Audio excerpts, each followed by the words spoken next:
from the previous class? Any doubt you have from the previous class? बताइए. If you have any doubt from the previous class, हाँ बेटा बताइए. Unmute कीजिए और बताइए. Sir आपने बताया था कि जब सर्दी होती है तो क्लाइमेट चेंज की वजह से होता है, पर सर क्लाइमेट चेंज तो ग्लोबल वार्मिंग की वजह से नहीं होता है, तो आंसर तो ग्लोबल वार्मिंग होना चाहिए ना. नहीं बेटा, जब क्लाइमेट चेंज जो है, global warming is one of the type of climate change. Global warming is one of the type of climate change. जैसे बहुत सिंपल चीज, एरोसोल्स बढ़ जाते हैं, है ना. एरोसोल समझते हैं? एरोसोल्स छोटे छोटे छोटे छोटे क्या? Water vapour. नहीं, वाटर वेपर होते हैं. ऑन करो जरा, सामने फेस टू फेस बात कर लेते हैं. देखो, फॉग में से क्या निकलता है? वाटर वेपर निकलते हैं. वाटर वेपर थोड़ी निकलते हैं. वाटर वेपर होते हैं एरोसोल्स होते हैं ना, छोटे छोटे टाइनी. ठीक है, उनसे टेम्परेचर कम होता है अर्थ का. लेकिन क्लाइमेट तो चेंज फिर भी हो रहा है. Global warming is a part of climate change. जैसे अब बहुत चीज बताते हैं आपको, सुनो. कब ज्यादा ठंड रहती है? जब स्नो है या स्नो मेल्ट हो गई, कब ज्यादा ठंड होगी? स्नो मेल्ट हो जाने के बाद. फिर ग्लोबल वार्मिंग से टेम्परेचर कम हुआ कि नहीं हुआ? या ठंड बढ़ी कि नहीं बढ़ी? सर्दी तो बड़ी तो सर ग्लोबल वार्मिंग होना चाहिए ना. क्लाइमेट चेंज हो रहा है ना. ग्लोबल और टेम्परेचर थोड़ी बढ़ा, लेकिन सर्दी बढ़ी. टेम्परेचर थोड़ी बढ़ा, वो मतलब टेम्परेचर कम नहीं हुआ ना, क्लाइमेट चेंज हुआ. Global warming is a part of climate. Question कहाँ से आया? कहाँ से आया वाला क्वेश्चन बताओ. आपने बताया था कि मतलब सर्दी बढ़ती है तो क्लाइमेट चेंज होता है, तो नहीं, मतलब कंफ्यूज हो गया. हमने बोला था जब टेम्परेचर सर्दी बढ़ती है तो उसको क्लाइमेट चेंज बोलेंगे, उसको ग्लोबल वार्मिंग नहीं बोलेंगे, है ना. तो क्लाइमेट चेंज बोलेंगे. तो क्या कंफ्यूजन है? तो उसका सर ग्लोबल वार्मिंग की वजह से जब क्लाइमेट चेंज होता है तो ग्लोबल बेटा, वार्मिंग होना सिर्फ चाहिए. ग्लोबल वार्मिंग की वजह से क्लाइमेट नहीं चेंज हो रहा ना. सिर्फ ग्लोबल वार्मिंग की वजह से क्लाइमेट चेंज नहीं हो रहा है. और बहुत सारे रीजन है क्लाइमेट चेंज होने के. एक बार बताइए कि अगर ओशन एसिडिफिकेशन हो रहा है, ओशन एसिडिफिकेशन हो रहा है ना, उसकी वजह से एल्गल ब्लूम हो गया. सारे एल्गे उस एरिया के मर गए. ठीक है, अगर एल्गे मर गए, इवापोरेशन कैसे होगा? नहीं होगा. क्लाइमेट चेंज होगा कि नहीं होगा? उसकी वजह से बारिश नहीं होगी तो फिर जरूरी नहीं है ना कि सिर्फ क्लाइमेट चेंज जो है ग्लोबल वार्मिंग की वजह से हो रहा हो. अगर ऐसा हो रहा होता तो फिर हम सिर्फ ग्लोबल वार्मिंग होते, यूनाइटेड नेशंस फ्रेमवर्क कन्वेंशन और क्लाइमेट चेंज नाम ना होता, उसका होता United Nations framework convention for global warming. Simple चीज समझ रहे हैं. क्लाइमेट चेंज और बहुत तरीके से हो सकता है. अगर एसिड रेन हो रही है तो क्या उससे क्लाइमेट पे इफेक्ट पड़ सकता है? कुछ ना कुछ तो पड़ेगा. ये ग्लोबल वार्मिंग से थोड़ी हुआ है. ग्लोबल वार्मिंग से थोड़ी हुआ है. चीज समझ में आ रही है आपको? क्लाइमेट चेंज, देखो थोड़ा व्हाइट बोर्ड चूज कर ले, या बोर्ड पे समझाएंगे. काय लेते हो बेटा, बताएंगे. अच्छा लगता है, पता है बहुत मजा आता है जब आप लोगों के दिमाग में क्वेश्चंस आते हैं ना. ऐसा लगता है हाँ कुछ प्रयोग हुआ है. अच्छा लगता है, मतलब बहुत अच्छा लगता है कि हाँ कुछ प्रयोग हुआ है. ना कि बस कि आज जब से आईपीएल बंद हुआ है तब से हमने दिमाग बंद कर ही दिया, है ना. ये ऐसा लगता है. ये है बेटा क्लाइमेट चेंज. ठीक है, ये क्लाइमेट चेंज सीसाडी पढ़ा रहे हैं साथ साथ. के अंदर एक फैक्टर है ग्लोबल वार्मिंग. ठीक है, तो ग्लोबल वार्मिंग की वजह से क्लाइमेट चेंज होगा क्या? सीसैट है, इसको बोलते हैं सिलोजिज्म्स. ग्लोबल वार्मिंग की वजह से क्लाइमेट चेंज होगा क्या? बिल्कुल होगा. अगर यहाँ चेंज आ रहा है, सुनो, अगर यहाँ पे +1 किया तो क्या CC+1 भी हो जाएगा कि नहीं होगा? हाँ होगा. होगा? वेरी गुड, ये तो समझ में आया। लेकिन अगर CC +1 किया तो जरूरी यहाँ पर +1 हो जाएगा? हो सकता +1 यहाँ हो। समझ में आया? इसीलिए ग्लोबल वार्मिंग से क्लाइमेट चेंज होता है, लेकिन क्लाइमेट चेंज हमेशा ग्लोबल वार्मिंग की वजह से नहीं होता। हाउएवर अब समझो, हम लोग बहुत जनरल उसमें टर्म्स में समझना चाह रहे हैं इसको। We are not subject experts, इसलिए हम मान लेते हैं कि दे आर सिनोनिम्स। हम लोग मान लेते हैं दैट दे आर सिनोनिम्स। ठीक है, तो क्वेश्चन आया, क्वेश्चन के हिसाब से चलना, क्वेश्चन के हिसाब से चलना। क्या होगा? ऐसे तो नहीं, क्वेश्चन लिखा हो तभी मान लेंगे, है ना? बिना क्वेश्चन के हम मानते नहीं है।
ठीक है, ये सब क्वेश्चन हम कर चुके हैं, जो दिखाने थे सब आप ऑलरेडी कर चुके हैं। आगे बढ़ते हैं, आगे बढ़ते हैं। कल हमें कैंपा से दोबारा शुरू करना था, कंपनसेटरी अफॉरेस्टेशन फंड से दोबारा कंटिन्यू करना था, है ना?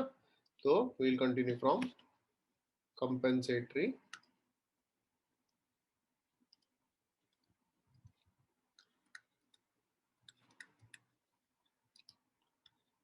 तुमने इससे पहले कहीं और क्लासेस ली हैं? हाँ,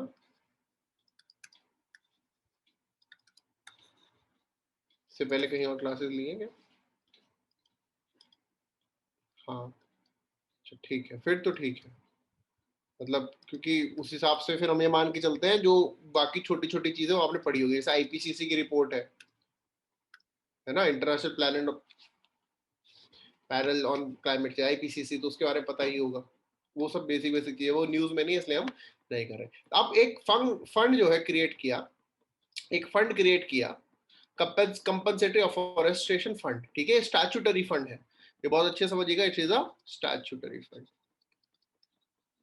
स्टैट्यूटरी फंड है, यानी कि it was created through an act. ये एक्ट क्या करता है? That act establishes a national compensatory afforestation fund. कहाँ, किसके under? Under the public account of India, under the public account of India. ठीक है, और एक ऐसी फंड क्रिएट होगा, state compensatory afforestation fund, under the public account of each state. ठीक है, सो यानी कि क्वेश्चन अगर ये आ सकता है that whether it is a part of the CFI, तो ट्रू और फॉल्स?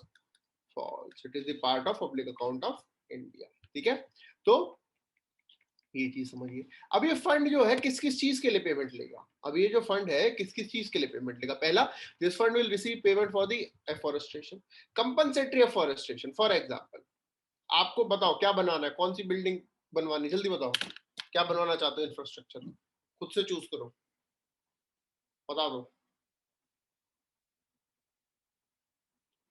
जो आप बोलोगे वो बनवा देंगे।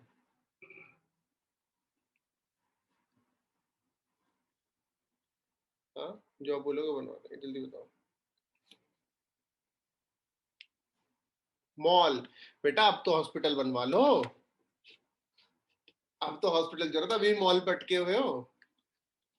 हाँ,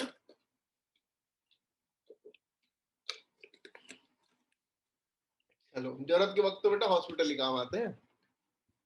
चलिए, तो मॉल बनवाना है, ठीक है, कहाँ बनवाएंगे? कहीं तो बनवाएंगे।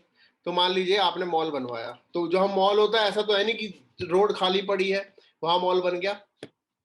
ठीक है, वहां पे मान लीजिए कुछ तो ट्रीज होंगे। अब हम दूसरा एग्जांपल ले लेते हैं, वो सुना आपने न्यूट्रिनो ऑब्जर्वेटरी? न्यूट्रिनो ऑब्जर्वेटरी है कि नहीं? न्यूट्रिनो ऑब्जर्वेटरी नहीं सुनी है? ये तमिलनाडु में थेनी डिस्ट्रिक्ट में बन रही है, न्यूट्रिनोस को ऑब्जर्व करने के लिए। न्यूट्रिनोस क्या होते हैं साइंस टेक में पढ़ाएंगे, यही सब पढ़ लोगे तो साइंस टेक में क्या पढ़ोगे? तो Theni district of Tamil Nadu, neutrino observatory बन रही है थेनी डिस्ट्रिक्ट ऑफ तमिलनाडु में। ठीक है, अब वो जो रीजन है ये बन रही है पहाड़ के अंदर बीच में, तो वहां पे पेड़ होंगे कुछ, जब पहाड़ क्लियर करा होगा। वेस्टर्न घाट का पार्ट है ना बेटा, तमिलनाडु वेस्टर्न घाट है कि नहीं? बहुत पेड़ होंगे, तो पेड़ तो कुछ काटने पड़ेंगे। अब आपने यहां से मान लीजिए 1000 ट्रीज को कट किया, अब क्या करना है? क्या गवर्नमेंट आपको अलाउ कर देगी ऐसे 1000 ट्रीज को कट करके? गवर्नमेंट को क्या करोगे? गवर्नमेंट बोलेगी बेटा 1000 ट्रीज या तो लगा दो, या उनको 1000 ट्रीज को लगाने का पैसा दो, प्लस जो जितने की तुम लेके गए हो उसकी कॉस्ट दो, प्लस उसके अलावा प्रोजेक्ट के लिए कुछ और जो रिक्वायरमेंट है वो पूरी करो। ठीक है, समझ में आया? किस चीज के लिए पैसा आएगा? एक तो कंपनसेटरी अफॉरेस्टेशन के लिए, फिर net present value of the forest of and the specific funds. अब ये जो पैसा आएगा 10% will go to the national fund, 10% will go to the national fund, and rest 90% will go to the state fund. 10% will go to the national fund and rest 90% will go to the state fund. ये किस किस के लिए use होगा? कि compensate करना है loss of forest cover, forest ecosystem should be regenerated, wildlife protection and infrastructure development. These are being done for all these things. अब इनको डेवलपमेंट कौन करेगा? Who will be developing all these things? ठीक है, who will be developing all these things? So that will be developed through agencies that are called as CAMPA. CAMPA, that is Compensatory Afforestation Fund Management and Planning Authorities. ठीक है, अगर national level पे तो that will be the national CAMPA, and if it is at the state level that will be state CAMPA. ठीक है, समझ में आया? डाउट है? बताओ, डाउट बताओ।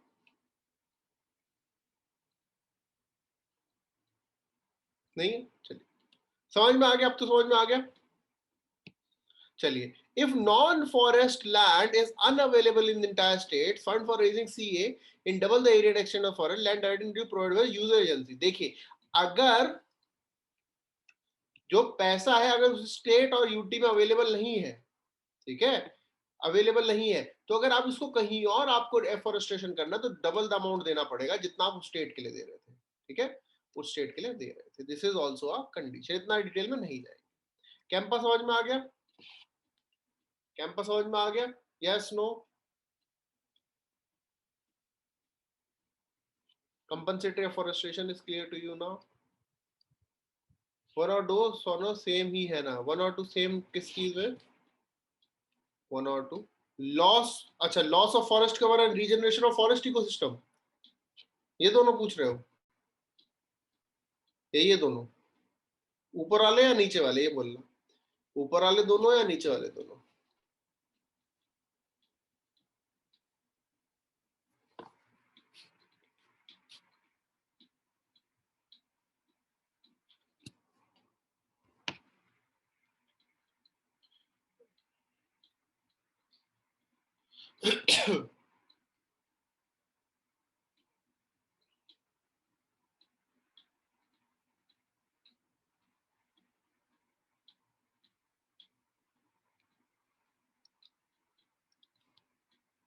लास्ट स्लाइड में, यानी कि इसमें वन और टू, कौन सा वन और टू बताओ?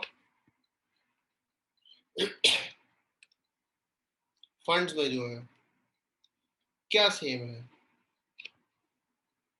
नहीं, नेशनल वाला नेशनल फंड, स्टेट वाला स्टेट फंड, सेम क्या है?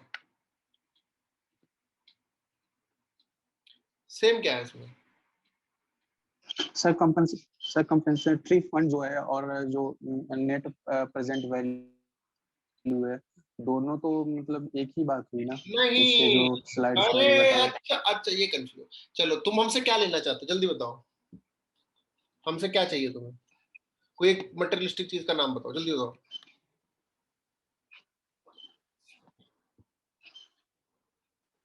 चलो छोड़ो, तुमने हमसे बोला कि सिर्फ हमें पढ़ाओ, ठीक है, सिर्फ हमें पढ़ाओ कि हमें पर्सनली पढ़ाओ, ठीक है।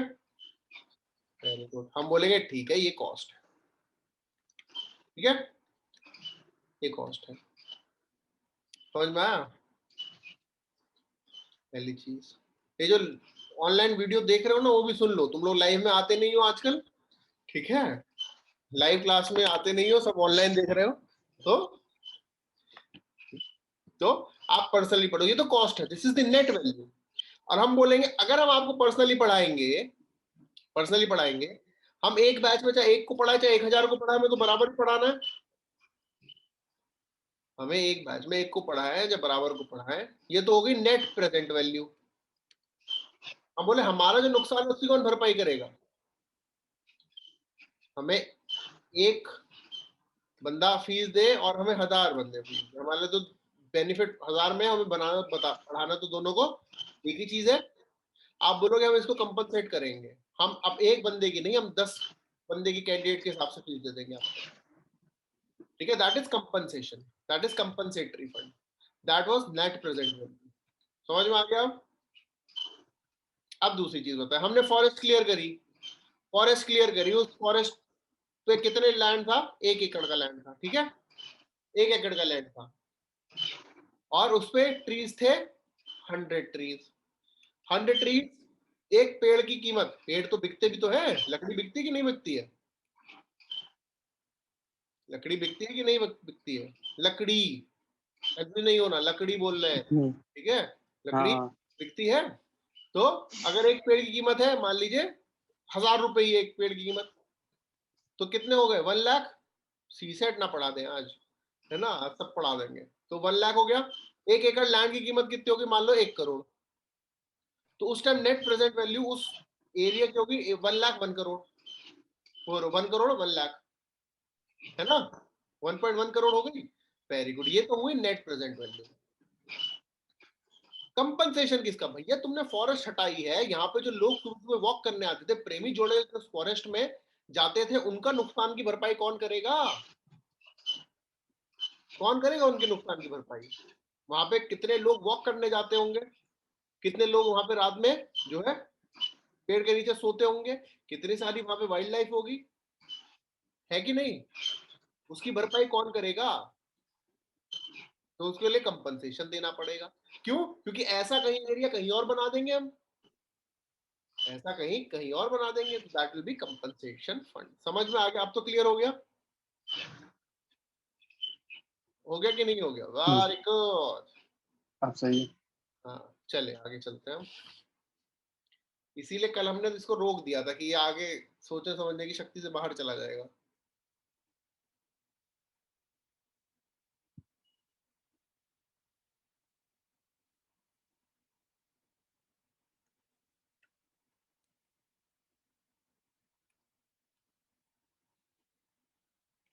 ठीक है, अब national wild life action plan, ये लॉन्च हुआ था ईयर 2017 में, ठीक है, 2017 में। It was for how many year, CSAT करेंगे, सीसेट करेंगे, कितने साल का है, 14 साल, ठीक है, 14 ईयर्स। इसमें क्या है, अडॉप्ट करिए लैंडस्केप अप्रोच, मतलब इन्होंने सिर्फ इकोसिस्टम नहीं काउंट किया है, इन्होंने सिर्फ वो नहीं काउंट किया है कोई बायोम, ये अप्रोच ले रहे हैं लैंडस्केप अप्रोच, यानी कि ये जहां भी है वहां तक फैला हुआ जो भी रीजन है उसको जो है काउंट करेंगे, जिसके अंदर अनकल्टिवेटेड फ्लोरा भी आएगा, अनडोमेस्टिकेटेड फौना भी आएगा, यानी कि पेड़ पौधे दोनों आएंगे, उनको कंजर्व करना है। They are also providing secure corridors, they are providing secure corridors, जैसे आपने बहुत बार सुना होगा, there are man animal conflict so many times, there are man animal conflicts, है ना, सुना है कि नहीं सुना, सुना है मैन एनिमल कन्फ्लिक्ट के बारे में, human animal conflicts, yes no, कभी कभी नहीं सुना कि सड़क पे शेर आ गया, सड़क पे हाथी आ गया, है ना, सुना है सड़क पे शेर, सड़क पे हाथी आ गया, तो बेटा वो सड़क पे शेर हाथी नहीं आया है, फॉरेस्ट में सड़क गई है, ठीक है, फॉरेस्ट में सड़क गई है। अब आपके घर में कोई रोड बना दे है, और सुबह सुबह आप जो है अखबार लेके घूमते हुए दिखाई, जो लोग कहेंगे अरे सड़क पे जो है मनीष आ गया अखबार लेके, तो वो बोलेंगे मनीष अखबार लेके सड़क पे नहीं आया है, सड़क मनीष के अखबार पढ़ने वाली एरिया से गुजरने लगी है ना। तो मिनिमाइज करना है। मान लो कोई वहां से निब्बा आ रहा है अपनी केटीएम लेके और तुम बैठ के अखबार पढ़ रहे हो, कॉन्फ्लिक्ट मिनिमम करना है कि नहीं करना है? तो उसको सिक्योर करना है। समझ में आया? That is the man animal conflict. क्योंकि आपने बहुत बार देखा होगा, specially specially in the high density areas, high forest density areas, man animal conflict बढ़ जाते हैं, है ना। जैसे कल हमें जो है, हमारे सामने सांप जा रहा था, अब हमारे सामने सांप नहीं जा रहा है, सांप हमेशा से जाता होगा वहां पे, हम उधर पहुंच गए। ठीक है, समझ में आ रहा है? Very good. अब इन्होंने क्या किया है कि पहले कैट्स और डॉग्स को नहीं प्रोटेक्ट करते तो उनको भी करेंगे। इंश्योर विद इन 5 किलोमीटर जो भी प्रोटेक्टेड एरियाज के टूरिज्म एक्टिविटीज हैं वो इकोलॉजिकल डेवलपमेंट में इन्फेक्ट करेंगे। याद तुम्हें कुछ नहीं रहना, ठीक है, याद तुम्हें कुछ नहीं रहना, बस याद रखो वाइल्ड लाइफ एक्शन प्लान आया है 17 से 31 के लिए, and it will be adopting landscape approach. Rights protect करेंगे, सिक्योर करेंगे, ठीक है, फॉरेस्ट राइट भी प्रोटेक्ट करेंगे, ये वाला याद रखना। प्राइवेट टूरिस्ट फैसिलिटीज का 5% जो है, जो 5 किलोमीटर के अंदर है, वो फिक्स परसेंटेज देंगे अपना इकोलॉजिकल डेवलपमेंट में। और प्राइवेट सेक्टर का रोल लेके आए इस बार। जो बढ़िया चीज क्या है कि प्राइवेट सेक्टर का रोल है forest conservation. This is a new thing, ठीक है, this is a new thing that the private sector will be contributing in the management of forest. Okay, समझ में आ रहा है यहां तक? Very good. चलो बेटा आगे चलते हैं।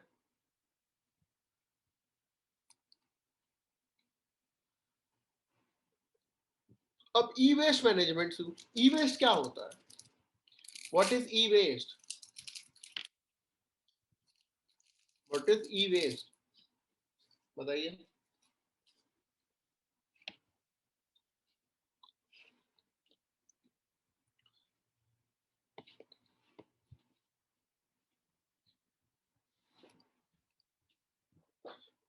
जो भी कोई इलेक्ट्रॉनिक चीज है जब वो खराब हो जाती है उसको हम फेंक देते हैं, वो ई वेस्ट बन जाता है, ठीक है, ई वेस्ट बन जाता है। कंपनी एक्ट हो, प्राइवेट के अंडर प्राइवेट हेल्प करें, हाँ कंपनी एक्ट में जो सीएसआर आया था ना, उसके अंडर, सीएसआर के अंडर, ठीक है।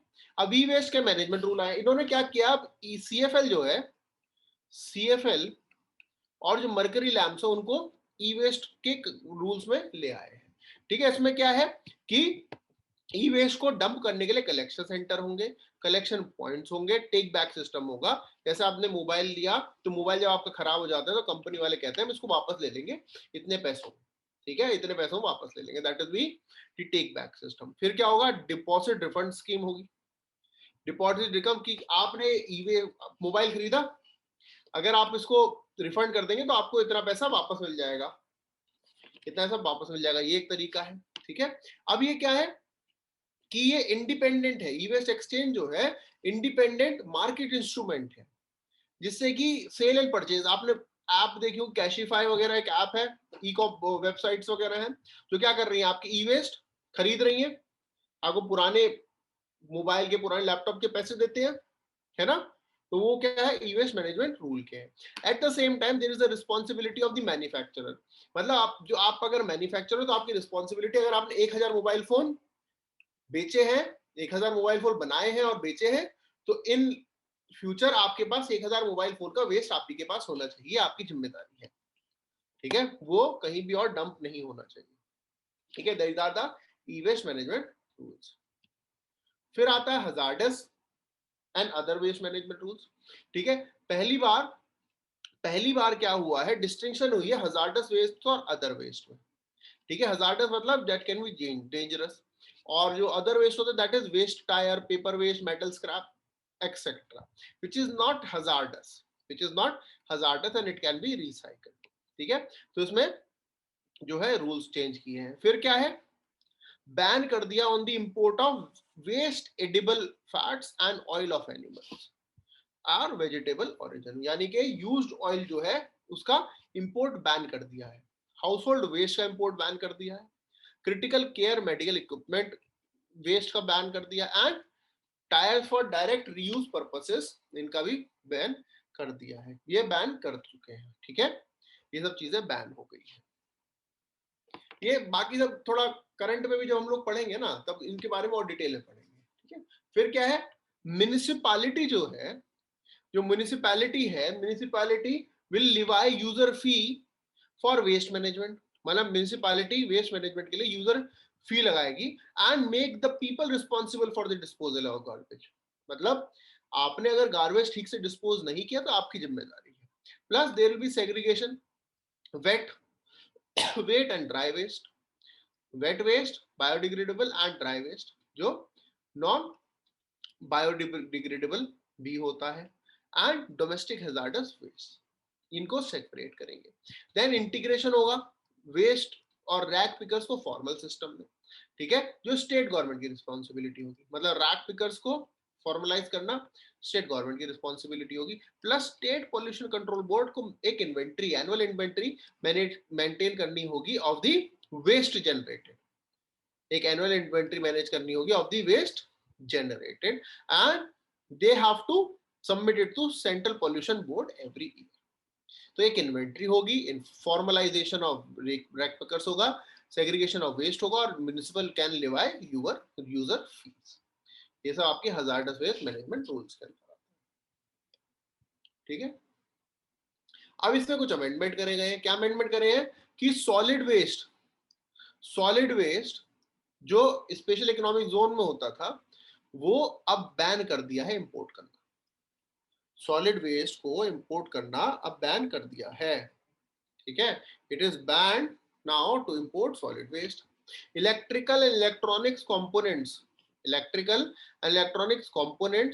जो मैन्युफैक्चर और एक्सपोर्ट होते हैं इंडिया में, अगर वो डिफेक्टिव पाए गए, ठीक है, अगर वो डिफेक्टिव पाए गए तो it can be imported back to the country within 1 year of export. ये भी आपको परमिशन प्रोवाइड करेगी। Industries do not require permission under water pollution act and air pollution act will now be exempted from requiring authorization or from hazardous and other waste rules, provided the hazardous and other waste generated by such industry are handed over to the authorized users। यानी कि जो companies को कोई permission की जरूरत नहीं होती है वाटर और पोल्यूशन एक्ट के अंडर, अब उन्हें हजार्डस वेस्ट के रूल से भी एग्जेम्प्टेड है, गिवन दैट वो अपना जो वेस्ट है उसको अच्छे से डिस्पोज करें। ठीक है, प्लस जो एक्सपोर्टर है सिल्क वेस्ट के, the exporters of silk waste now also be given exemption from the permission. इतना डिटेल में नहीं याद रहेगा, याद रखिएगा 1 साल के अंदर जो एक्सपोर्टेड मटेरियल अगर वो खराब है तो उसको वापस ला सकते हैं। ठीक है, सॉलिड वेस्ट अब इंपोर्ट करना बैन हो गया है। इंडस्ट्री जिनको कंसेंट नहीं चाहिए होती है किसी पॉल्यूशन एक्ट के अंदर, उन्हें हजार्डस वेस्ट मटेरियल के अंदर भी परमिशन नहीं चाहिए। एक और जो सिल्क वेस्ट के एक्सपोर्टर हैं उनको भी एग्जेम्पशन परमिशन के अंदर मिल गई है। ठीक है, फिर आपके ई वेस्ट मैनेजमेंट रूल्स हैं, हम आपको समझा ही चुके हैं। ठीक है, हम आपको समझा ही चुके हैं।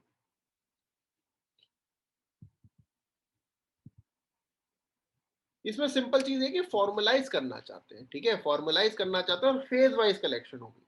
ठीक है, फेज वाइज कलेक्शन क्या होगी कि विद इन 2 years 30% कलेक्शन होगा पहले, फिर third and fourth 40%, 50%, 7th year से 70% वापस आ जाए। ठीक है, 70% हमारे पास वापस आ जाए।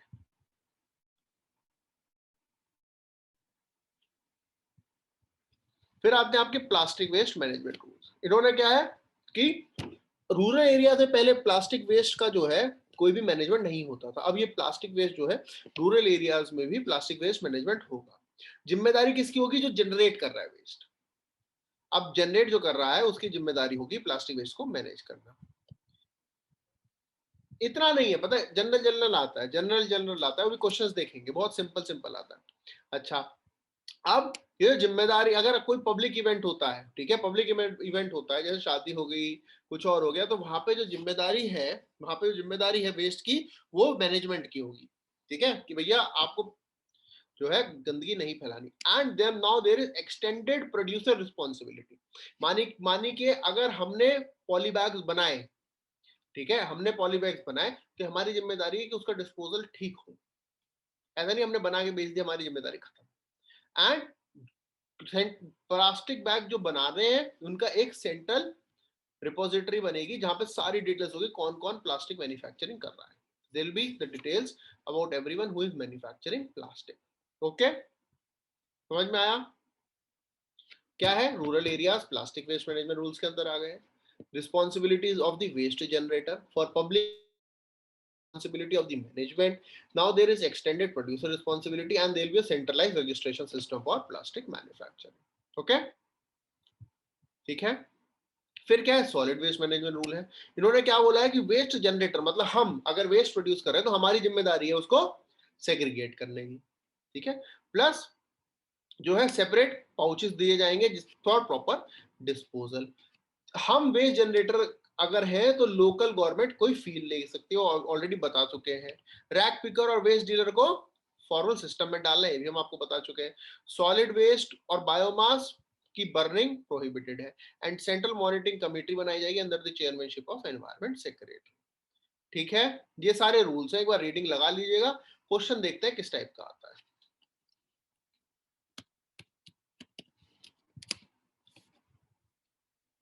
ओह माय गॉड,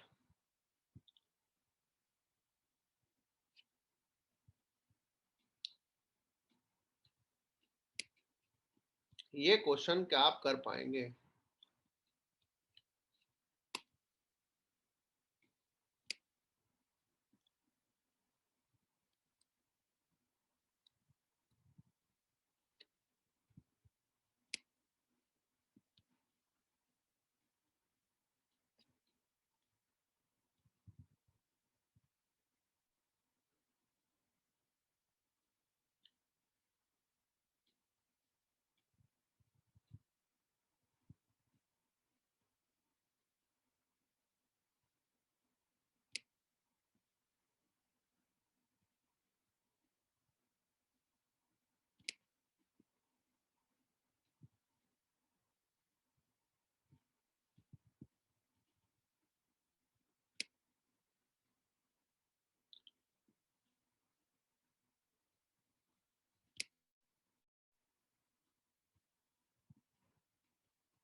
चलिए 19th क्वेश्चन करके देखिए, 19th क्वेश्चन।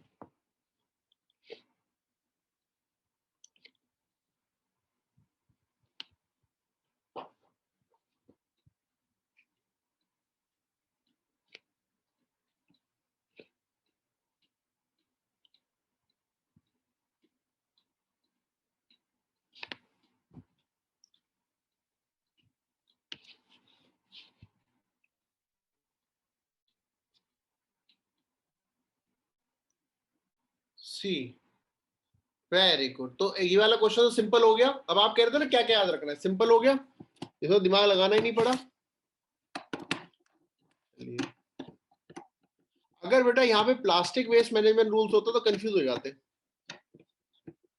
क्वेश्चन ठीक से पढ़ोगे तो भी सॉल्व कर लोगे। प्लास्टिक वेस्ट मैनेजमेंट होता तो कंफ्यूज हो जाते क्योंकि उसमें तो एक्सटेंडेड प्रोड्यूसर रिस्पांसिबिलिटी है ना। चलो 20 देखो,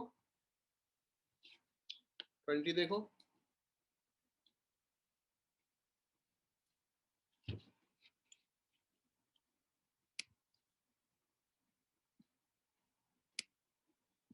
ओ, अरे यार कोई नहीं नहीं देखा तुम लोग।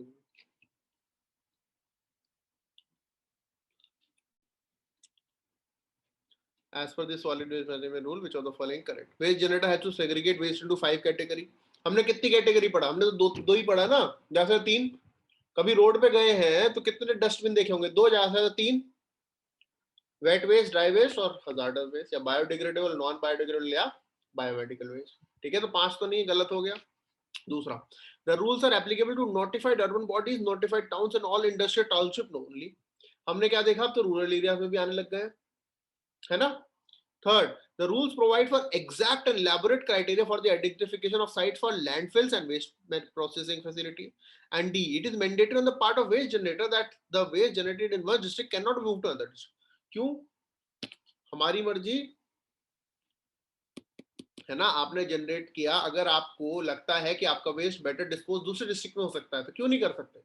मान लीजिए आपके पास वेस्ट है बहुत सारा और दूसरे डिस्ट्रिक्ट में उस वेस्ट को रिसाइकल करके, उसको वेस्ट को रिसाइकल कर प्रोडक्ट बनाने की फैक्ट्री है, तो आप वहां क्यों नहीं लेके जाओगे? लेके जाओगे, बिल्कुल लेके जाओगे, है ना, है ना, है ना? जल्दी बताओ। बिल्कुल, तो इसलिए आंसर विल बी सी कि exact and elaborate criteria. Exact and elaborate criteria समझ में आ गया? समझ में आया कि कैसे क्वेश्चन आते हैं? यहां से समझ में आया कैसे क्वेश्चन आते हैं? बहुत ज्यादा रटना नहीं है, ठीक है? कोई दिक्कत, कोई टेंशन, कोई मेंशन?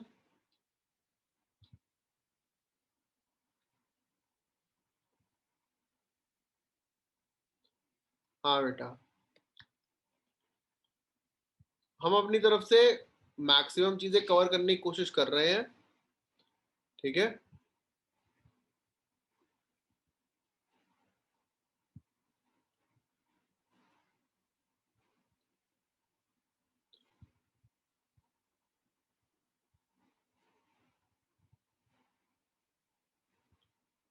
टेंशन अब नहीं है। अच्छा, अब नहीं है, वेरी गुड, बस यही करना है।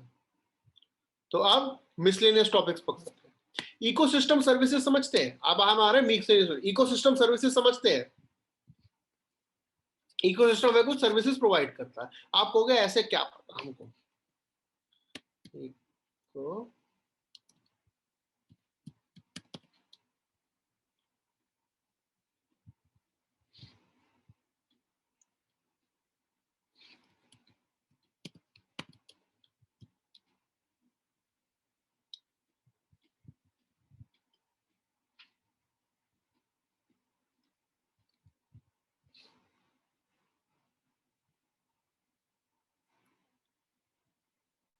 ठीक है,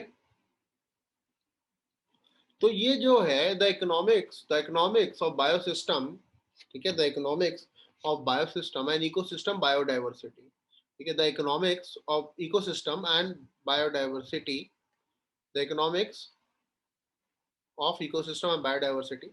उसने ये सिस्टम बताया कि हमारा इकोसिस्टम में ये वाली चीजें पड़ता है, मतलब कुछ चीजें का प्रोवाइड करता है, प्रोविजनिंग सर्विसेज। क्या प्रोवाइड करते हैं? Fuel, food, fibre, timber. Ecosystem ये चीजें प्रोवाइड करता है, यस नो? है ना, है ना, है ना? ये चीजें प्रोवाइड करते हैं हमको, very good. Provisioning services. Regulate क्या करते हैं? वाटर की partitioning, paste regulation, climate regulation, pollination regulate भी करते हैं। Cultural, spirituality. आपने कभी भी देखा होगा कोई भी जो है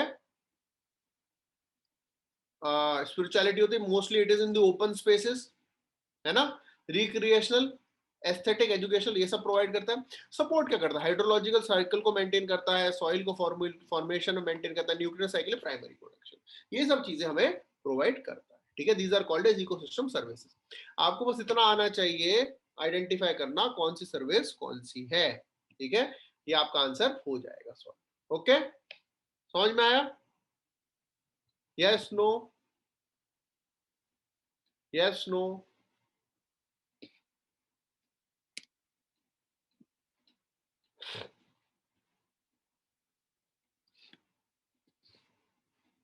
अब इन्वायरमेंट इंपैक्ट असेसमेंट, EIA, इसके बारे में सुना है? इन्वायरमेंट इंपैक्ट असेसमेंट के बारे में सुना है, EIA। क्वेश्चन, सबसे बढ़िया क्वेश्चन ये बनता है पहला तो कि it is under which act? तो EIA is under which act? It is under environment protection act 1986। ये किस लिए होता है? It is a tool for sustainable development, ठीक है? It is a tool for sustainable development. इसमें क्या होगा? It is referring to the integration of environmental concern into developmental process. मतलब आपको कोई प्रोजेक्ट बनाना है, कोई प्रोजेक्ट बनाना है, देखना है वो एनवायरमेंट नुकसान देगा कि नहीं देगा, ठीक है? आपको मॉल बनाना था ना, आपको आज ही तो डिसाइड हुआ मॉल बनाना है, है ना। अब मॉल बनाना है तो मॉल एनवायरनमेंट पे इम्पैक्ट करेगा कि नहीं करेगा, क्या ये हमारी पता करने की जिम्मेदारी है कि नहीं है? बिल्कुल है। और जब आप ये पता करने की जिम्मेदारी ले रहे हैं तो that means you are trying to have environment impact assessment. जब आप ये पता करने की जिम्मेदारी ले रहे हैं तो that means you have environment impact assessment. समझ में आया? चीजें समझ में आई? Yes, no? Very good.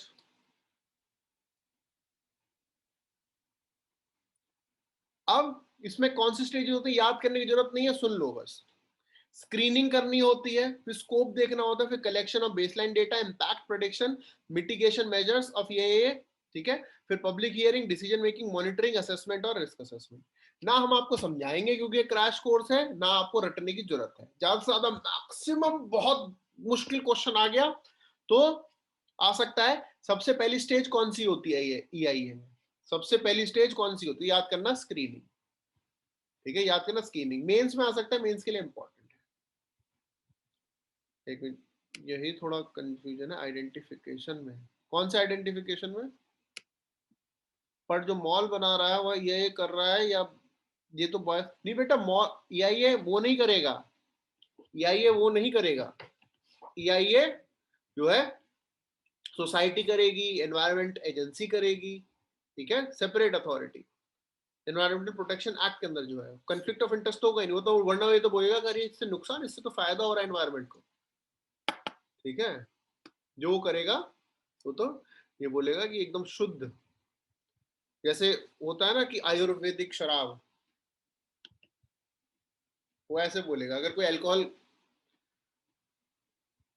के बेनिफिट अल्कोहल कंपनी से पूछोगे तो बोलेगा अरे ये तो आयुर्वेदिक है ना। तो ये चीज है, समझ में आया? अब EIA कैटेगराइज्ड किस फॉर्म होता है? Project A and category B। नहीं, मॉल वाला हायर नहीं करेगा। मॉल वाले को एक सेपरेट एजेंसी से प्रूफ लेना पड़ेगा कि इसमें EIA कितना असेसमेंट है। ये सरकार की जिम्मेदारी होती है, ठीक है, सरकार की जिम्मेदारी होती है।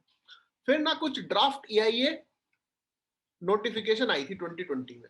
उन्होंने क्या था कि प्रोजेक्ट को बनने के बाद EIA अप्रूवल मिल सकता है। मतलब आपका मॉल बन गया और बाद में बोलेंगे हाँ ये ठीक है, एनवायरमेंट के लिए ठीक है। चांसेस क्या है कि बनने के बाद तो फिर कोई गिराएगा तो है नहीं, तो पोस्ट फैक्ट। दूसरा, जो पब्लिक को EIA में अपने नोटिफिकेशन या अपने रिकमेंडेशन देने की पावर थी, वो 30 डेज से 20 डेज कर दी, ठीक है। जो 2006 वाला नोटिफिकेशन है वो चाहते थे कि प्रोजेक्ट जो है हमेशा every 6 month they provide there report, ठीक है, every 6 month they provide there report.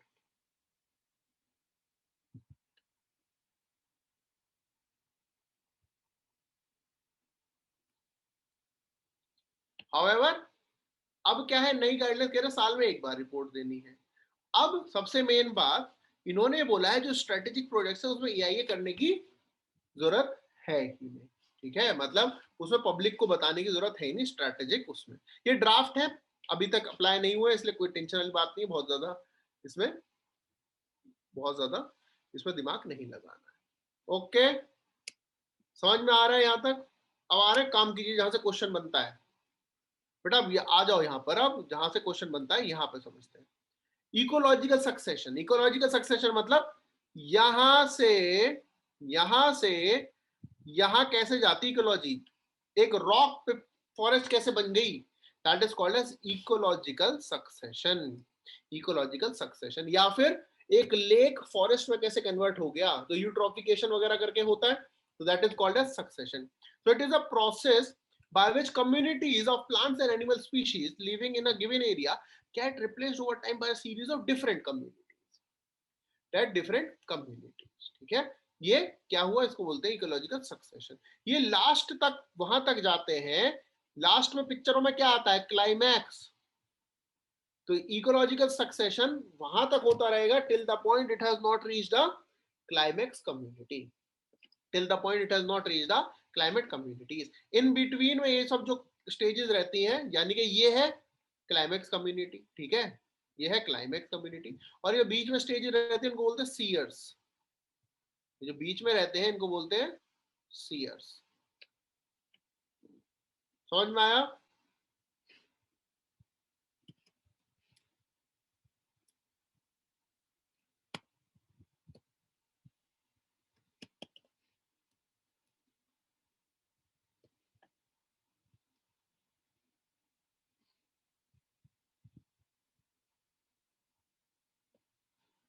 समझ में आया यहां तक?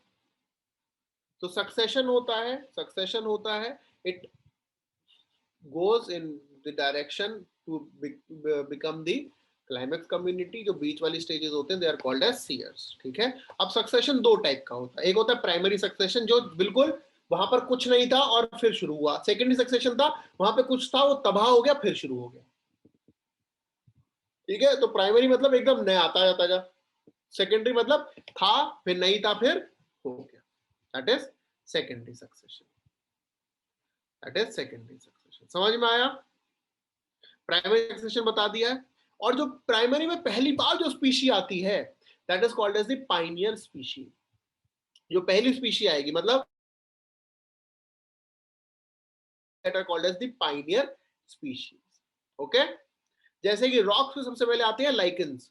लाइकेंस क्या होती है? इट इज द फॉर्मेशन और combination of, lichens is of combination of algae plus fungi. Lichens is a combination of algae plus fungi. So these are called as pioneer species. These are called as pioneer species. Okay.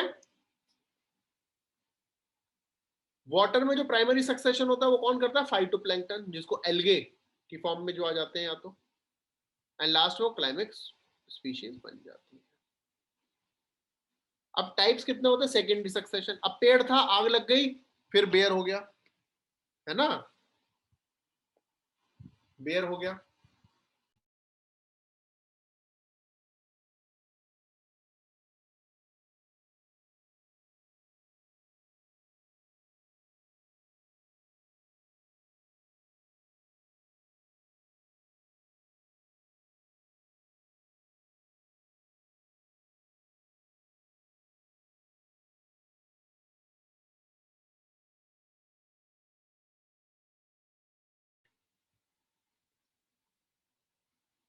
हाँ जी, तो secondary succession क्या हुआ? आग लग गई, बिल्कुल जमीन पे आ गए, फिर दोबारा शुरू हुआ, दैट इज सेकेंडरी सक्सेशन। अच्छा, फास्टर कौन सा होता है? प्राइमरी सक्सेशन इज फास्टर या सेकेंडरी सक्सेशन? हाँ, प्राइमरी सक्सेशन इज फास्टर या सेकेंडरी सक्सेशन?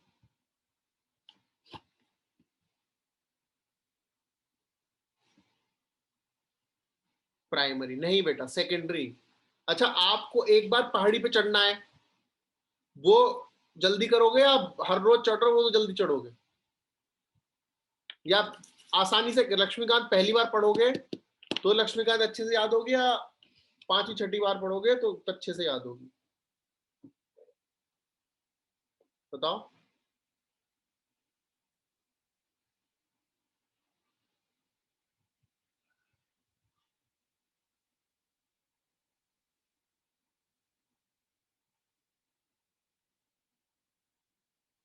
ठीक है, अब बहुत टाइप के सक्सेशन होते हैं, ऑटोट्रॉपिक, एलोजेनिक, एक बार रीडिंग लगा लीजिएगा, इतना डिटेल में नहीं आएगा। ठीक है, हाइड्राइक मतलब पानी में, ठीक है, और जिरार्क मतलब जमीन पे। हाइड्रा मतलब पानी, जिरार्क मतलब जमीन पे सक्सेशन होता है। अब होती है बायोजियो केमिकल साइकिल, यानी कि जो आपके बायोस्फीयर में, फिजिकल एनवायरनमेंट में जो केमिकल घूमता है, these are called as biogeochemical cycle. अब कुछ साइकिल होती है गैशियस, यानी कि गैस की फॉर्म में, वो कौन कौन सी होती है? Carbon, water, oxygen and nitrogen. कुछ साइकिल होती है that are in the form of sedimentary, उनको बोलते हैं फॉस्फोरस एंड सल्फर साइकिल। ठीक है, तो gaseous cycle and sedimentary cycle. अब कार्बन साइकिल क्या है ये देख लीजिए। कार्बन क्या है? प्लांट ने जो है कार्बन डाइऑक्साइड को कंज्यूम किया। ठीक है, कार्बन डाइऑक्साइड को कंज्यूम किया, कहां से? या तो लैंड से लिया या फिर रेस्पिरेशन के थ्रू लिया। फिर जो फॉसिल फ्यूल है उनके बर्न होने से भी कार्बन डाइऑक्साइड एटमॉस्फेयर में आया। ठीक है, उसके बाद वो जो है एटमॉस्फेयर में दोबारा जो है इन दी कार्बन डाइऑक्साइड सिंक अंदर चला गया। This is carbon cycle. Water cycle तो बचपन से पढ़ा होगा, ये पढ़ने की जरूरत है कि पानी कैसे आता है, ये तो पता होगा। एवापोरेशन होगा, बारिश होगी, फिर एवापोरेशन, फिर बारिश होगी, ये सब तो पता ही है। ट्रांसपीरेशन भी होता है पेड़ों का, ओस की बूंदे, है ना, ये सब चीजें तो तुम्हें पता है, गानों ने सिखा दिए सब तो, है ना। ऑक्सीजन साइकिल भी पता है, बताना पड़ेगा। काओ देखो, देख लो बेटा, ये चीज बहुत अच्छे से देख लो, बहुत अच्छे से देख लो। काओ नो है कार्बन डाइऑक्साइड निकाल रही है यहाँ पर, कभी कोई कंफ्यूजन हो। काओ जो है यहाँ पर कार्बन डाइऑक्साइड निकाल रही है ना। तो कार्बन डाइऑक्साइड, ऑक्सीजन साइकिल भी आपको पता है। ऑक्सीजन कहां से ऐड होती है, एक ही चीज है, फोटोसिंथेसिस से, उसके अलावा कहीं और कहीं से ऐड नहीं हो रही है। ठीक है, फोटोसिंथेसिस से या फिर फोटोलिसिस से। फोटोलिसिस मतलब जो सन ब्रेक डाउन करता है मॉलिक्यूल्स, उनको ऑक्सीजन की फॉर्म में। ठीक है, ऑक्सीजन की फॉर्म में।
हाँ जी, तो ऑक्सीजन साइकिल समझ में आ गया। फिर है नाइट्रोजन साइकिल। बेटा ये खतरनाक है, ये बहुत अच्छे समझिएगा, ये खतरनाक है, बहुत अच्छे समझिएगा। ठीक है, अच्छा, एयर में सबसे ज्यादा गैस कौन सी है, एयर में सबसे ज्यादा गैस कौन सी है, एयर में सबसे ज्यादा गैस कौन सी है। नाइट्रोजन है, इसमें तो कोई डाउट नहीं है, नाइट्रोजन है, वेरी गुड।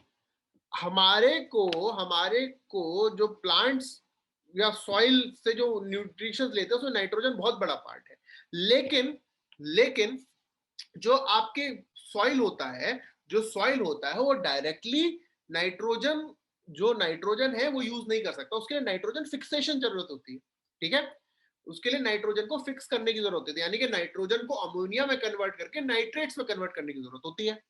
ये तो पढ़ा होगा आप लोगों ने, नाइट्रोजन को फिक्सेट करके अमोनिया, फिर उसके बाद उसको नाइट्रेट्स में कन्वर्ट करने की जरूरत होती है, जिसके through it can be used by the plants, है ना। ये तो समझ में आ गया। So atmospheric oxygen, o sorry, atmospheric nitrogen को जो है to convert it into the nitrates or ammonia, the process is called as nitrogen fixation. The conversion of nitrates into nitrite or the conversion of nitrate into nitrogen dioxide or nitrogen gas, it is called as denitrification. ठीक है, fixation मतलब gas को nitrates में और डीनिट्रिफिकेशन nitrates को gas में। ये तो समझ में आया, ये समझ में आया, यहां तक समझ में आया, वेरी गुड। अब नाइट्रोजन फिक्सिंग बैक्टीरियाज होते हैं कुछ। ठीक है, नाइट्रोजन फिक्सिंग बैक्टीरियाज होते हैं, वो जो है they are converting either nitrogen to ammonia, then to nitrate or directly to nitrate. ठीक है, directly to nitrate। अब वो क्या होता है, they are in the form of cyanobacteria, यानी कि ब्लू ग्रीन एल्गे। साइनोबैक्टीरिया क्या होता है, ब्लू ग्रीन एल्गे, या फिर खाली बैक्टीरिया की फॉर्म में।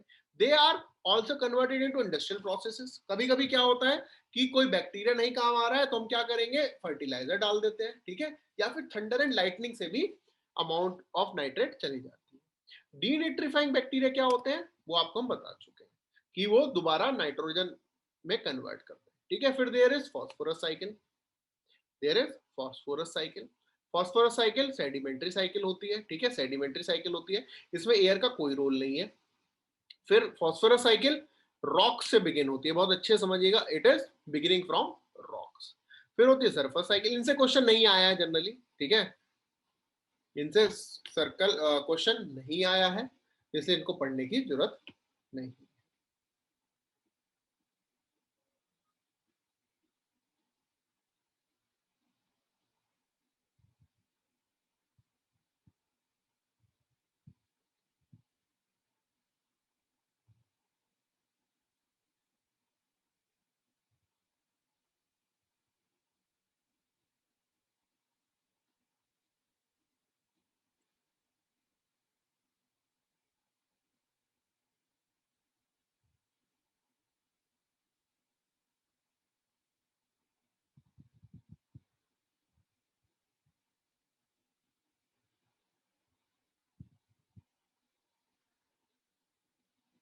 ठीक है बेटा, तो इतना है एनवायरमेंट इकोलॉजी जो मस्ट हमें बहुत अच्छे से पता होना चाहिए।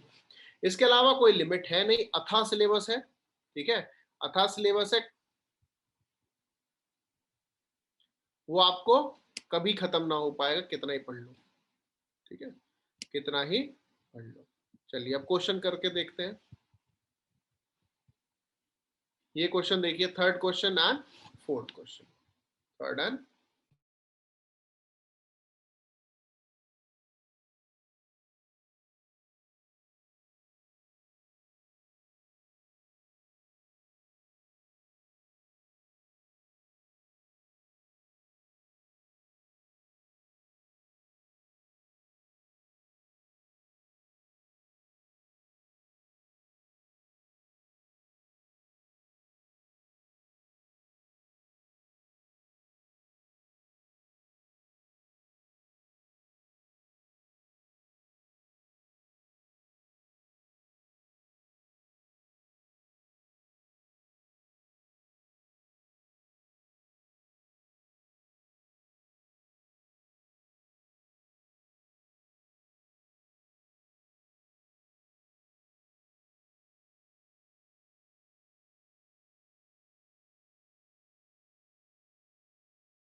हाँ जी, थर्ड क्वेश्चन, बी, बी दोनों का B, very good. Soil erosion, भैया कल्टीवेशन से सॉइल इरोजन में क्या मतलब, ट्रॉपिकल क्लाइमेट से सॉइल इरोजन क्या मतलब, हम तो डिफॉरेस्टेशन से ही, डिफॉरेस्टेशन से क्यों होता है भाई, पेड़ नहीं रहेंगे तो बह जाएगा सॉइल, है ना। Then lichens, symbiotic relation between algae and fungi, very good, very good.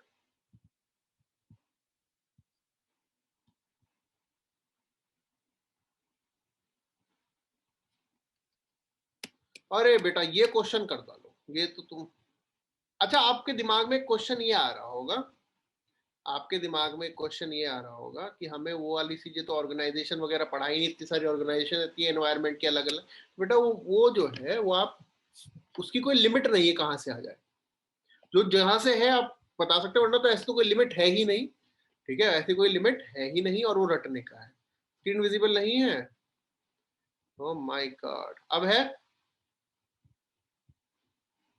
अब तो नहीं होगी,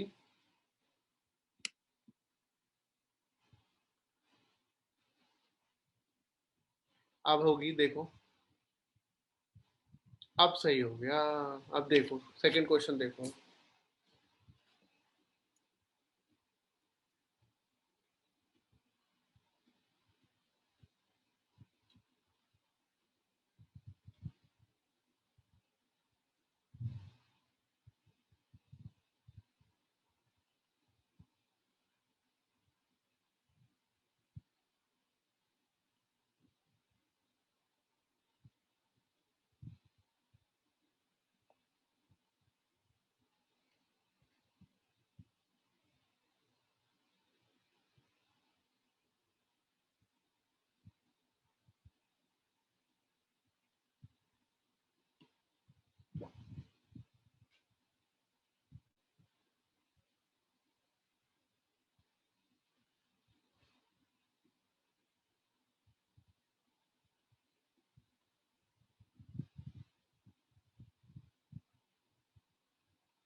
चलिए ये ना कर दोगे।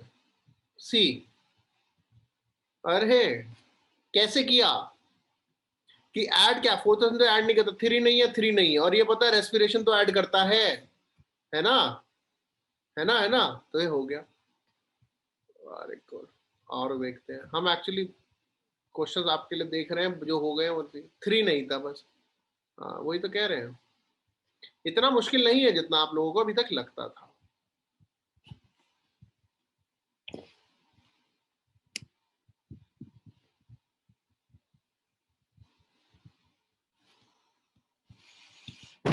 ये देखिए 2014,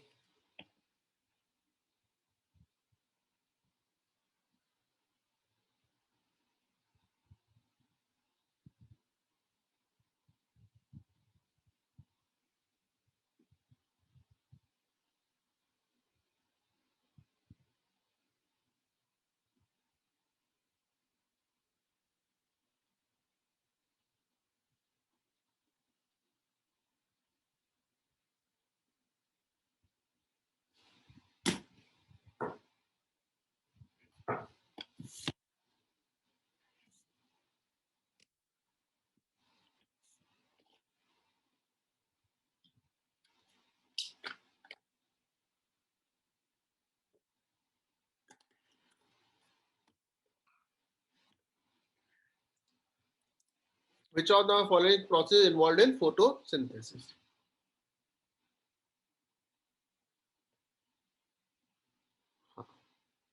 potential energy release to form energy, अरे फोटोसिंथेसिस ये थोड़ी ऊपर से होता है, free energy is converted to potential energy stored नहीं। फूड इज ऑक्सीडाइज्ड, हाँ हमने पता है, बहुत सिंपल सी बात है कि food is oxidised to release carbon dioxide and water, oxygen is taken, carbon dioxide water vapour are given out. बताओ second, food energy converted to potential energy and stored, third और फोर्थ में गलत है, ठीक है। See, oh my god, carbon dioxide कहाँ निकलती है बेटा, ऑक्सीजन निकलती है। ओहो, ठीक है।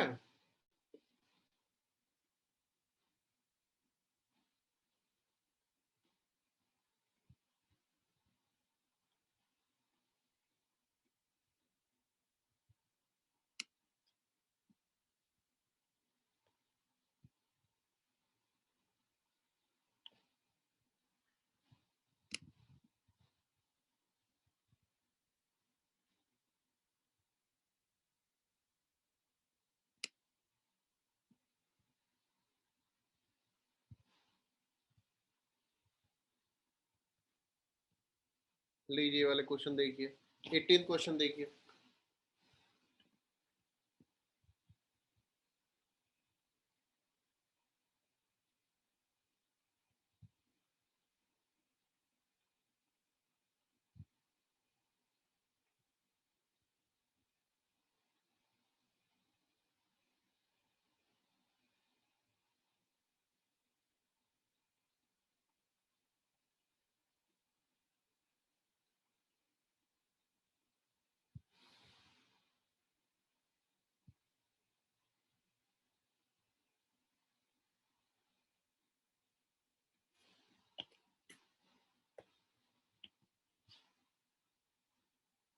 ए, कौन से का ए?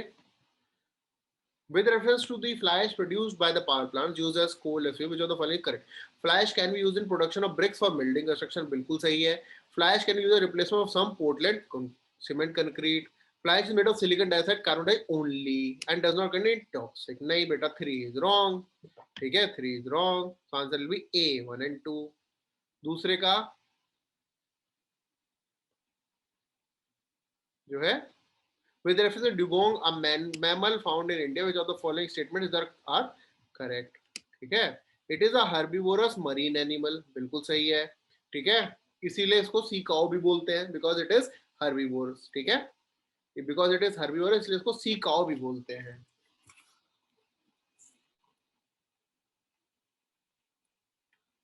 Sea cow.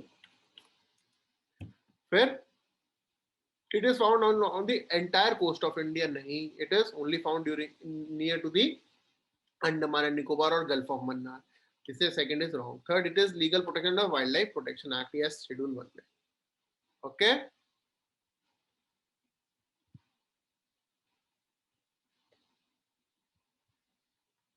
ये तो बायोलॉजी का है, ये हो गया है. हमने लगभग कर ही लिए हैं क्वेश्चंस.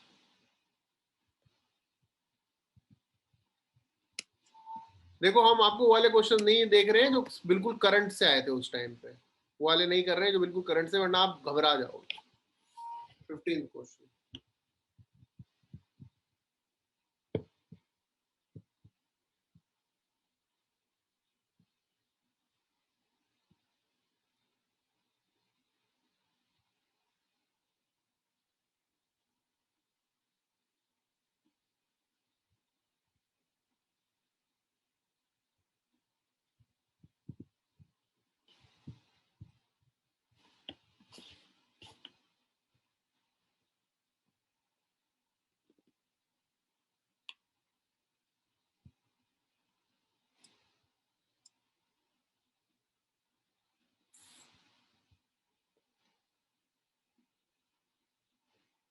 सी वह देखो ठीक है, proliferation of nitrogen fixing microorganism in soil can occur. ये तो आर्टिफिशियल है ना, तो नाइट्रो फिक्सिंग माइक्रोऑर्गेनिज्म बढ़ सकते हैं, कैसे हो सकता है? ये केमिकल है, ठीक है, ये केमिकल होता है फर्टिलाइजर. वो तो दोनों सेम ही काम करते हैं, लेकिन ये थोड़ी कि एक से दूसरा बन जाएगा. ऐसा तो नहीं है कि नाइट्रोजन फिक्सिंग बैक्टीरिया बढ़ जाएंगे तो उससे फर्टिलाइजर जो है केमिकल फर्टिलाइजर बढ़ जाएंगे, ऐसा नहीं होगा ना. अरे को तो ये लगभग हम लोग कर ही चुके हैं. ये देखिए बायो टॉयलेट्स वाला क्वेश्चन, ये पुराना ही था कि क्या करेंगे कि हम टॉयलेट बायो टॉयलेट्स अमोनिया और वाटर वेपर ओनली प्रोडक्ट. अरे कुछ भी होगा कार्बन डाइऑक्साइड तो निकलेगी निकलेगी, कुछ भी होगा कार्बन डाइऑक्साइड तो निकलेगी नहीं. कुछ भी डिकम्पोज हो रहा है CO2 तो निकलेगी, ऐसे कैसे नहीं होगा, है ना. ये हम कर ही चुके हैं, ये भी कर चुके हैं. आप खुद देख लो हम कितने कर चुके हैं, जिससे आपको पता लग जाए, ऐसा लगे कि हमें ना पता हो, है ना. ये भी कर चुके हैं. ओ माय गॉड, ये फॉरेस्ट कार्बन पार्टिशन ये सब जो है आप देख लेना एक बार, क्योंकि इसकी कोई सीमा नहीं है पढ़ने. ये सब कर चुके हैं. Bio carbon fund initiative world bank. अच्छा अब नेशनल पार्क्स वगैरह, अब आप कहेंगे नेशनल पार्क नहीं पढ़ा है, तो बेटा पढ़ने का नहीं होता, वो रटने के लिए होता है ना. हम आपको ये तो नहीं पढ़ा सकते कि नेशनल पार्क कौन से. हाँ रट लो कि नाम दापा में सारे वाले हैं. सारे वाले मतलब इक्वेटोरियल भी ये है, सब ट्रॉपिकल मतलब ट्रॉपिकल सब ट्रॉपिकल टेम्परेट आर्कटिक सारे हैं. इक्वेटोरियल नहीं है. केबुल लामजाओ फ्लोटिंग वाला है, ठीक है, ये भी हमने कर लिया है. केबुल लामजाओ फ्लोटिंग है ना, फ्लोटिंग वेजिटेशन वाला केबुल लामजाओ. इंडियन हॉर्नबिल कहाँ मिलता है? वेस्टर्न घाट्स में मिलता है. Fourth question, biocarbon fund initiative world bank के अंदर है, ठीक है. ये न्यूज में था उससे, करंट अफेयर से क्वेश्चन है, ये करंट अफेयर क्वेश्चन है. Bio carbon fund initiative for sustainable forest landscape is manage by world bank, is manage by world. ठीक है, ये आपको हम शेयर कर देंगे, उसमें कोई भी डाउट हो फिर पूछ लेना. ठीक है, ऐसा तो कुछ है नहीं हम कहीं जा रहे हो, ये पढ़ लेना एक बार सारे, डाउट हो तो हमसे पूछ लेना. ठीक है, ओके. बताओ बेटा और कोई डाउट. एनवायरमेंट इकोलॉजी क्वेश्चंस कर सकते हैं काफी हद तक. पॉलिटी का, अरे लक्ष्मीकांत है कि नहीं है तुम्हारे पास, ये बताओ है कि नहीं है, जल्दी बताओ. है तो फिर उसमें ही तो है, या तुम्हें सेपरेटेड सेग्रीगेटेड क्वेश्चन ही पढ़ने, तो बताओ. हमें मेहनत करनी पड़ेगी और कुछ नहीं है, वो अलग अलग है, एक साथ कंपाइल करना पड़ेगा, वो आलस आता है. ठीक है, आलस आता है, कर देंगे जिस दिन थोड़ा टाइम मिलेगा कर देंगे, वरना लक्ष्मीकांत में सारे क्वेश्चंस हैं. अभी एनवायरमेंट वाले करके देंगे, ठीक है, एनवायरमेंट वाले शेयर कर देंगे. ओके चलिए, तो एनवायरमेंट इकोलॉजी इज ओवर, जितना हम कर सकते हैं. बाकी कोई भी डाउट हो हम है ही, ठीक है ना. मंडे से, मोस्ट प्रोबेबली मंडे से 2-3 दिन आप रिवाइज करिए, मंडे से हम लोग स्टार्ट करेंगे साइंस एंड टेक्नोलॉजी. ठीक है, मंडे से will be starting science and technology. Thank you very much, continue revising.